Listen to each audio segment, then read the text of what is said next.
মায়ের বকুনি খেয়ে বাড়ি ছাড়া নিউ টাউনের ছাত্রীকে ধর্ষণ করে খুন করা হয়েছে। ময়না তদন্তের প্রাথমিক রিপোর্টে এমনটাই উল্লেখ রয়েছে।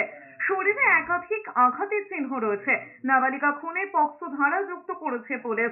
এই ঘটনায় কারা জড়িত তা এখনো স্পষ্ট নয়।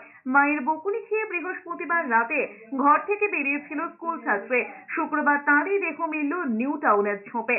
জানা গিয়েছে, মায়ের বকা খেয়ে বৃহস্পতিবার রাতে বাড়ি থেকে বেরিয়েছিল ওই স্কুল ছাত্রী। একটি চিঠি লিখে বাড়ি ছাড়ে ওই স্কুল ছাত্রী। অনেকক্ষণ বাড়ি না ফেরায় খোঁজ শুরু করে পরিবারের লোকজন। এরপর থানায় মিসিং ডায়েরি করে পরিবার।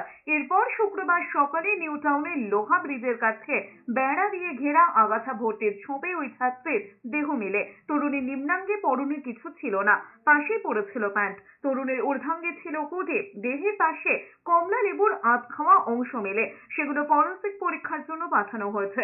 লোহা ব্রিজের কাছে যে রাস্তার পাশে ঝোপের মধ্যে দেহ মেলে, সেই জায়গাটি রাতের দিকে শুনশান হয়ে যায়। তবে ঘটনাস্থলের কিছু দূরে লোহার ব্রিজ এলাকায় মার্কেট রয়েছে। সেখান থেকে নজর এড়িয়ে কিভাবে নাবালিকা ওই জায়গায় পৌঁছলো বা তার দেহ সেখানে নিয়ে যাওয়া হয়েছে তা খতিয়ে দেখছে পুলিশ। খবর পেয়ে ঘটনাস্থলে যান ডিসি নিউ টাউন মানব সিংলা।